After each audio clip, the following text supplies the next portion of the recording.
akan cari hadis dari Abul Mujahidin, Bapak Jihad. Bapak Jihad itu namanya Abu Ayyub Al-Ansari. Jihad itu akan membuat seseorang terbebas dari warna-warna politik. Nanti saya akan bacakan hadis yang ke-2748 di dalam kitab Al-Jami' As-Sahih atau Sahih Muslim, yang merupakan kitab sahih setelah Imam Bukhari.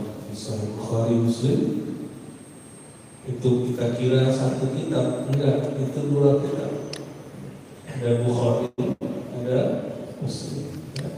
Imam Bukhari lahirnya 194 Hijriah, wafatnya 256 Hijriah. Imam Muslim lahir setelah tahun 200 dan dia wafat tahun 261 Hijriah. Mereka ini hidup di masa murid-murid Imam Syafi'i. Jadi mereka ini pengikut Imam Syafi'i. Mereka itu mengambil hadis dari murid-murid Imam Syafi'i, murid-murid Imam Malik. Maka jangan pernah benturkan antara imam-imam ahli hadis dengan imam mazhab, karena imam mazhab itu juga ahli hadis. Apa kata beliau? Haddatsana wa bihi qala haddatsana Qutaibah. Guru Qutaibah, kata Imam Muslim. Jadi Imam Muslim ini tidak langsung bilang qala Rasulullah, kata Allah, kata Rasulnya. Dia mesti berguru. Sekelas Imam Bukhari dan Muslim berguru kepada imam namanya Qutaibah. Siapa Qutaibah ini? Qutaibah ini murid tua yang masih hidup di kalangan Malikiyah, murid langsung Imam Malik. Ini ada kelas Imam Syafi'i. Kau perhatikan, ini temannya Imam Syafi'i. Siapa yang ngaji kepada Qutaibah? Bukhari dan Muslim. Sudah terlihat hubungan mereka bahwa Bukhari dan Muslim adalah murid dari adik ngajinya, adik keilmuannya Imam Syafi'i. Imam Syafi'i wafat 204 Hijriah. Sedangkan imam ini empatnya di tengah, diganti nolnya satu atau nolnya pas 240 Hijriah. Imam siapa namanya? Qutaibah. Qutaibah meriwayatkan dari gurunya, kawan Imam Malik, tapi bukan di Madinah. Kawan itu Mesir, namanya Laits. Laits ini punya mazhab, namanya disebut mazhab Al-Laitsi. Sudah pernah dengar? Belum. Jadi kalau ada orang ngomong ke saya mengajarkan banyak mazhab. Saya tanya berapa mazhab, kamu tahu? 4 mazhab di Surabaya. Ada mazhab namanya Al-Laitsi. Mazhab Al-Laitsi itulah yang membuat Imam Syafi'i berubah. Maka ketika Imam Syafi'i pindah ke Mesir, cuma 4 tahun lebih dari Mesir, itu Imam Syafi'i merevisi banyak mazhab yang tadinya masih ikut Imam Malik dalam banyak hal. Kemudian beliau merevisi dan jadilah itu mazhab, jadi disebut qaulun jadi. Jadi sekelas Imam Syafi'i itu tidak malu merevisi kata-katanya. Masa kita ini baru hijrah, baru ngaji, gurunya juga ya coba sana coba sini, tidak mau merevisi pemahaman.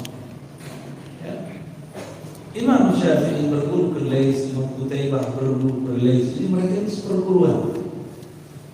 Imam Laits dari Muhammad bin Qais dari cerita dari Abu Sirma dari sahabat Rasulullah SAW, yaitu Abu Ayyub Al-Ansari.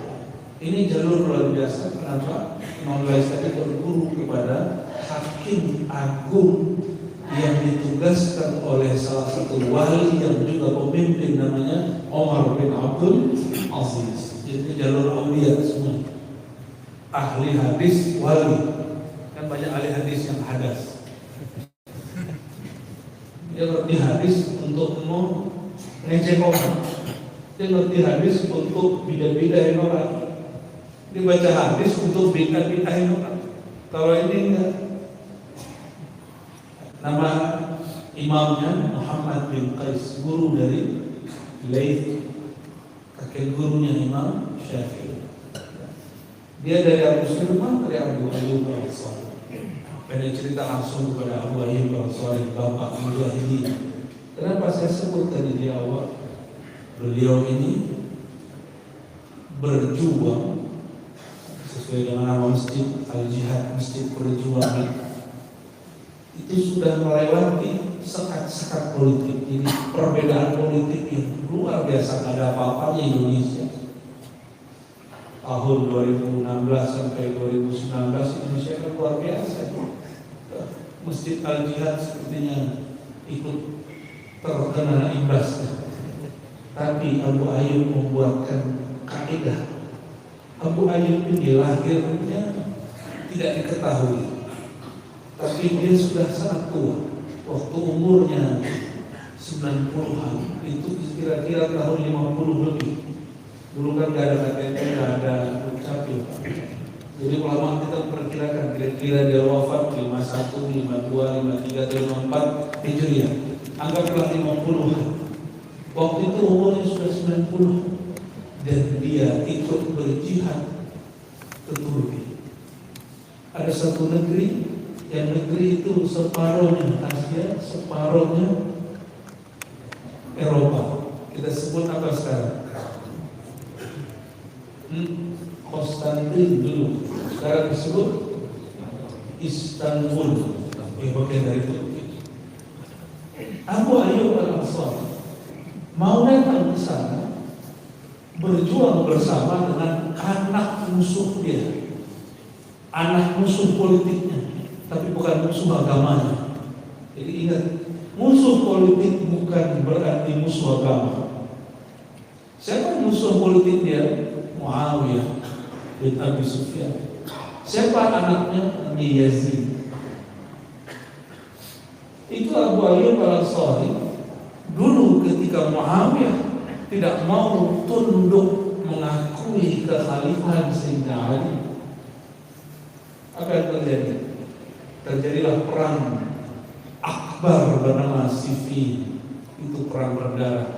Dari pihak Muawiyah ribuan yang mati, dari pihak Sayyidina Ali pun ribuan yang mati. Tapi kemudian Muawiyah radhiyallahu ta'ala mushaf. Mau menang itu Sayyidina Ali. Sayyidina Ali kalau ada orang angkat mushaf, itu ada nama Allah di mushaf. Itu sudah sumpah yang tinggi. Maka beliau katakan berhenti. Di saat berhenti, ada simpatisan kecewa. Ternyata dari dulu itu sudah ada terjadi. Simpatisan itu belum tentu dia orang-orang yang mengikut Sufyan. Dia hanya mengikuti gejolak politik, kebencian politik, emosi berpolitik dalam dirinya. Apa kata mereka?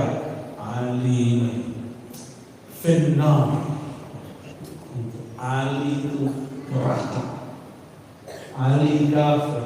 Kelompok ini kemudian bernama Khawarij. Apa nama kelompoknya? Siapa Khawarij? Mantan simpatisan Sayyidina Ali. Apa kata mereka? Ketika Sayyidina Ali menerima diplomasi dengan Muawiyah, apa yang terjadi? La hukma illa lillah. Tiada hukum kecuali milik Allah. Ali telah berhukum selain hukum Allah. Ini orang ngaco. Sayyidina Ali itu sahabat Nabi, disebut babul ilmu, pintu ilmu, hadisnya mutawatir. Sayyidina Ali itu disebut sebagai pintu iman. Cinta kepadanya tanda iman, benci kepadanya tanda orang-orang bermasalah. Hadis Muslim, hadis Sahih semua. Hadis Ahlussunnah bukan hadis Syiah. Kita Ahlussunnah, kita tidak akan terpengaruh oleh bapak kecil itu. Tapi Sayyidina Ali memilih daripada tumpah darah. Lebih baik beliau kemudian egonya dihadap. Egonya dia kemudian ditekan. Sayyidina Ali menerima hasil diplomasi yang merugikan dia. Dipindahlah kemudian kekuasaan sementara kepada Sayyidina Hasan, transisi PLT, dan dipindah kepada Sayyidina Muawiyah. Itu kalau antum zaman itu, saya nggak tahu nasibnya, apakah menjadi khawarij atau menjadi apa. Dan khawarij itu sholat lima waktunya kuat di masjid, tahajudnya dahsyat, sama dengan pengikut Sayyidina Ali, sama-sama suka ke masjid, sama-sama hafiz Quran, sama-sama bertahajud. Apa yang beda? Yang beda qalbunya. Sayyidina Ali qalbunya salam. Pengikut setia Sayyidina Ali di qalbunya salam. Salah satu pengikut setianya Abu Ayyub al-Ansari. Abu Ayyub itu, coba bayangkan, itu perang dengan Muawiyah 10 tahun sebelum meninggal. Berarti sekitar 5 atau 7 tahun setelah terjadi perang bersama Muawiyah, musuh politiknya, dia berangkat dengan anaknya. Muawiyah berangkat ke mana? Berangkat ke Konstantin. Itu musuh politiknya, udah perang, udah berdarah mereka. Tapi kalau sudah jihad, perbedaan politik, perbedaan faham, disingkirkan. Ini baru ruhul jihad yang sebenarnya. Kalau cuma beda faham ini, sudah main betak-betak pakai takbir, sono pakai takbir, sini pakai takbir, dan bingung kita, yang mana yang benar. Sono pakai takbir, sini pakai sholawat. Sono pakai takbir, sini pakai sholawat asmil. Ya salah. Antum sesama muslim kok pakai sholawat asmil? Sholawat asmil itu untuk musuh Allah. Yang lucunya diajarkan sholat asmi kepada santri lagi mau ujian, nggak nyambung. Sholawat itu ada komposisinya, ada sholawat untuk ujian, ada sholawat untuk perang. Ini sholat perang ini, perang dalam tenang, itu asril zalimin nabi. Sayyidina Abu Ayyub al-Ansari berangkat dengan anak musuh politiknya yang mereka berperang belum sampai 10 tahun berlalu, belum sampai 20 lebih persen. Dia hapus itu kebencian politiknya. Bisa nggak begitu? Bisa nggak menghapus rumus 0102 2024? Ini 2023 nih. Kalau mau ikut rumus jihad Sayyidina Abu Ayyub al-Ansari, dia kalau sudah melihat perjuangan Islam yang sebenarnya itu bukan muslim lawan muslim, itu jelas. Ini Sayyidina Muawiyah kirim orang, kirim anak sendiri Yazid untuk memimpin perang. Di mana? Di Konstantin.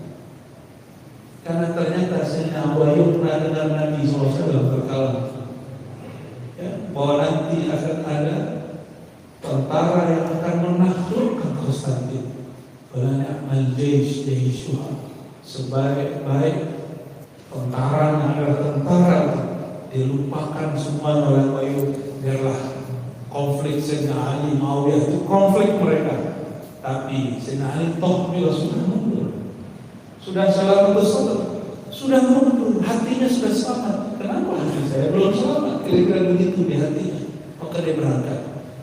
Dia nggak jijik melihat orang beda paham, beda politik, beda coblosan.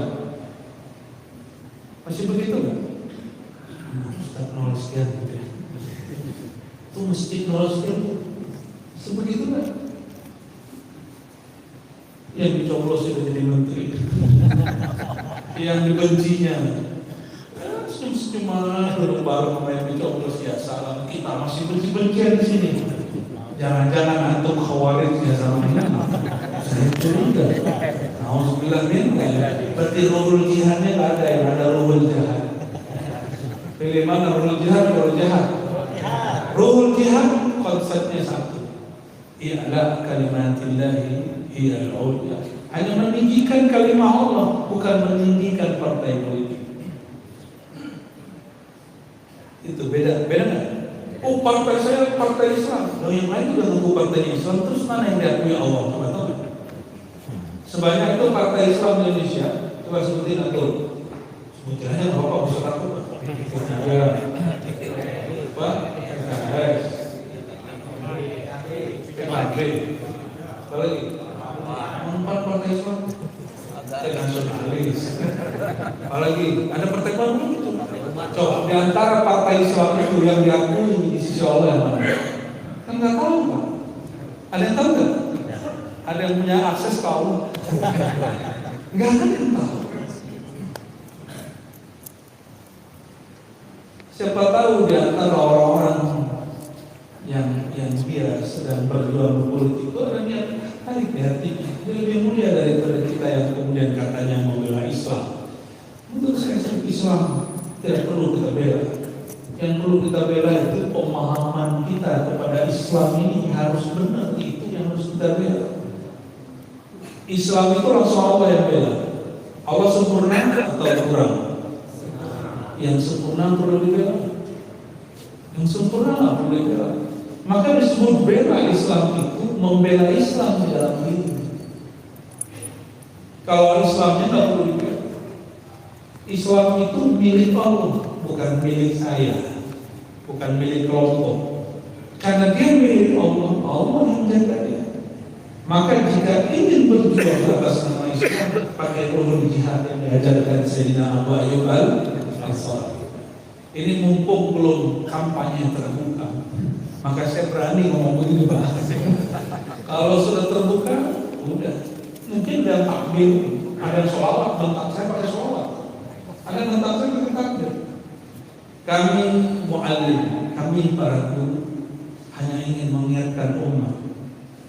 Gak mau diingatkan, kami gak paksa. Ya.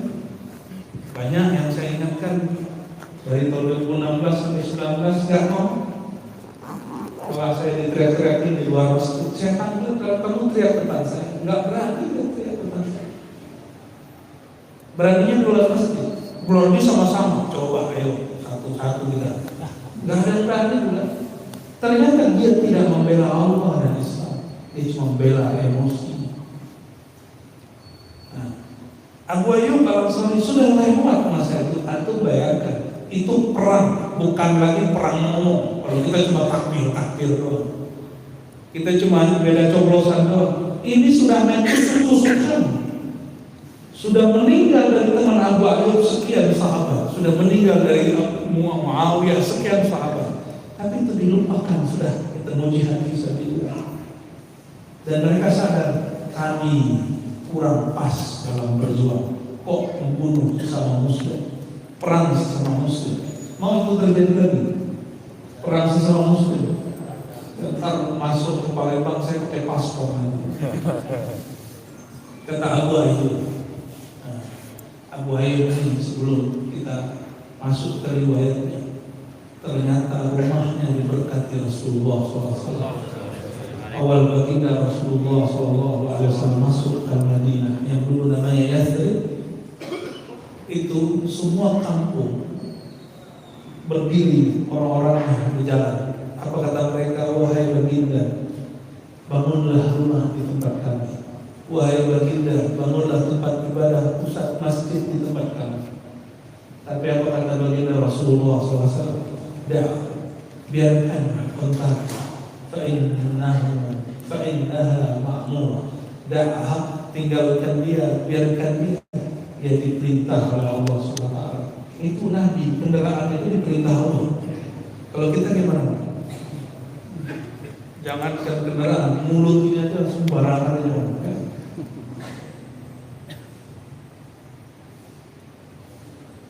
Sayyidina Abu Ayyub Al-Ansari kemudian menunggu di ujung sana. Itu rumah dia dekat tanah kuburan, nggak ada yang minat, tapi tanahnya nggak konflik. Tanahnya bukan tanah sengketa, tanahnya tanah yang paling tidak diminati orang di Madinah. Tiba-tiba sampailah onta di sana dan dia buruk itu duduk, onta itu duduk. Maka baginda Rasulullah SAW ternyata di samping rumah Sayyidina Abu Ayyub Al-Ansari. Awalnya Sayyidina Abu Ayyub tinggal di lantai 2, tapi karena baginda Rasulullah SAW datang, dia pindah ke kamar bawah. Lalu dia katakan, wahai baginda Rasulullah, hendak engkau di atas. Lalu Nabi nolak, gak usah. Apa jawabannya? Wahai baginda Rasulullah, pantaskah Abu Ayyub yang hina tidur di atas, engkau di bawah, kami di lantai 2, engkau di lantai 1. Dulu lantai 2 itu luks, jangan karena lantai 2 dan 1 terus salah paham. Maksudnya lantai 2 itu lantai bagus. Masa Abu Ayyub kamarnya bagus, engkau kekasih Allah kamarnya tidak bagus. Akhirnya baginda Rasulullah SAW naik ke atas, tinggal di atas. Ini bab adat, jarang yang mengamalkan adab ini. Abu Ayyub Al-Ansari punya tanah kaumnya di depan. Itu tanah ternyata pas cek kuburan orang musyrik, alasan gak ada tanah kuburan. Walhasil baginda Rasulullah SAW karena dapat isyarat dari Allah Ta'ala, apa kata beliau? Zaminuni haqiqakum, ini tanah harganya berapa? Jadi Nabi SAW nggak nunggu otak dong gitu, enggak. Nabi cuma ngomong ini berapa harganya, padahal duitnya belum ada. Itu hebatnya baginda Rasulullah SAW. Apa kata keluarga Abu Ayyub? Wahai baginda Rasulullah, itu tanah ambil saja. Oh, kalau lain cerita itu. Tapi Rasulullah tidak akan main pengemis. Maka masjid Al-Jihad jangan taruh orang minta-minta di tepi jalan. Oke? Karena banyak hari di masjid, mohon maaf, entah apa yang salah di manajemen masjid di negeri kita. Di mana harta di Jakarta, di Depok, Tangerang, sampai ke pelosok sana, sampai ke Bali masih begitu. Ada orang yang biasanya dulu apa namanya itu? Tangguk itu kalau kita lagi nyari ikan sawah. Sekarang ikan jalanan hari ini. Agak ngeri tangguk hari ini. Bagi saya itu tidak. Ya. Gak gentle, gak ngamalin sunnah Rasulullah SAW. Maka para pengurus harus punya harga diri. Ini masjid, spiritnya spirit baginda Rasulullah SAW. Apa kasarnya? Kita nggak butuh orang yang butuh masjid. Bisa nggak tuh buat pemahaman itu? Tapi kita nggak sombong-sombong amat. Merasa pede boleh. Bedakan kepedean dengan sombong. Sayyidina Abu Ayyub, nah inilah inti kajian kita pada pagi ini. Dalam hadis Imam Muslim tadi beliau mengatakan tentang bab qalb, bab merasa apakah diri kita merasa berdosa atau tidak. Merasa berdosa atau sudah merasa tidak berdosa? Ya. Tapi ternyata banyak orang merasa tidak berdosa. Kalau sudah 5 waktu, apa kata beliau? Kuntu, jadi ketika Sayyidina Abu Ayyub sakratul maut di Konstantin,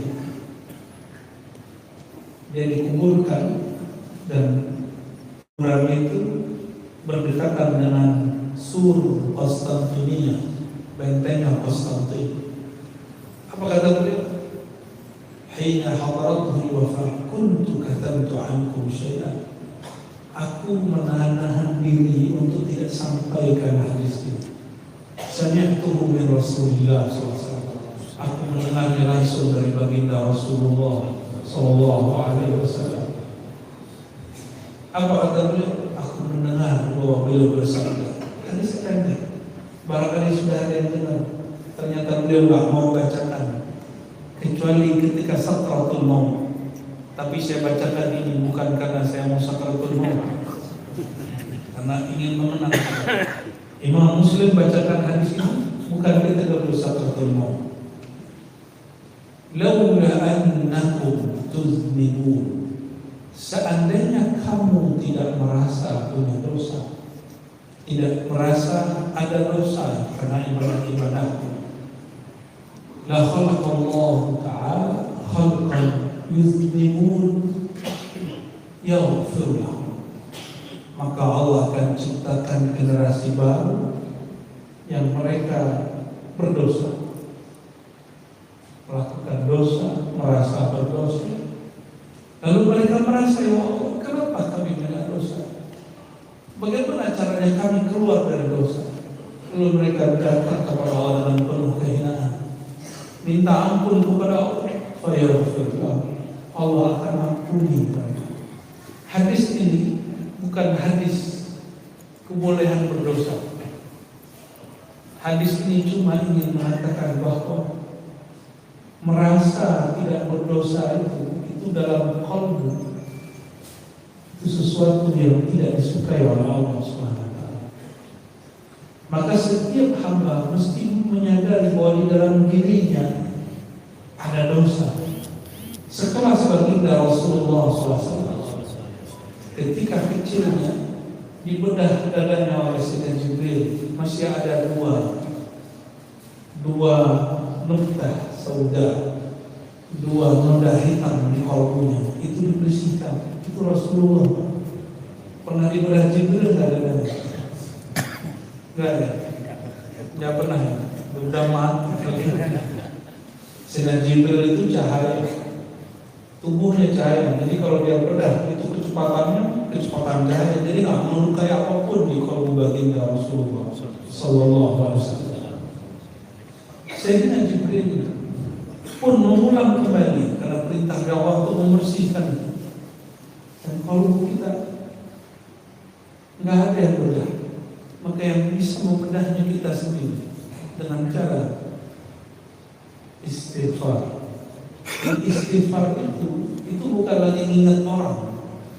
Kalau istighfar pejamkan mata, bayangkan setiap anggota tubuh, lalu katakan, ya Allah, anggota tubuhku, mata pasti ada maksiatnya. Pasti ada maksiat di matanya. Banyak tuh. Ya, ibu kalau lewat dekat pagi. Tapi ternyata kalau lawan jenis dosanya melirik. Kalau beda ilmu, beda amal, dosanya juga dari lirikan. Ketika melirik orang, belum sampai lakonnya. Pas lihat, jengotnya kurang soleh. Lagi sholat, Ustaz, kok safnya nggak benar? Ada salahnya mungkin. Ini sibuk membaca orang, lupa membaca kita. Ada kesalahan orang datang. Apalagi itu megang mic kuning, itu saat kata per kata ditungguin kapan itu salah. Maka ada orang bahagia sekali kalau khotib salah dalam khotbahnya. Senang juga merasa sok-sok khotbah. Begitu. Jadi ada orang yang hadir semua ini belum tentu juga semuanya mencari kebenaran. Siapa tahu mencari menunggu kawan salah. Tapi saya khusus yang hadir semuanya sedang mencari kebenaran.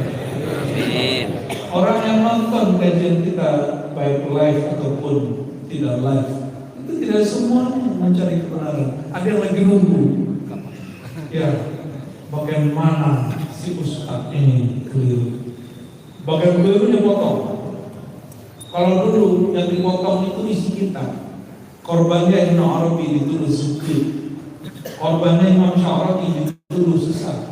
Korbannya di sini ada ulama besar di sini dulu, Abu Zaid Sutri dituduh sesat oleh ulamanya. Ulama Ahlussunnah nuduh ulama Ahlussunnah sesat, ternyata dari dulu sudah biasa. Itu akibat potongan, memotong-memotong. Dulu buku yang dipotong. Coba kalau dulu ulama kita itu ada YouTube. Mungkin YouTube yang dipotong. Jadi jangan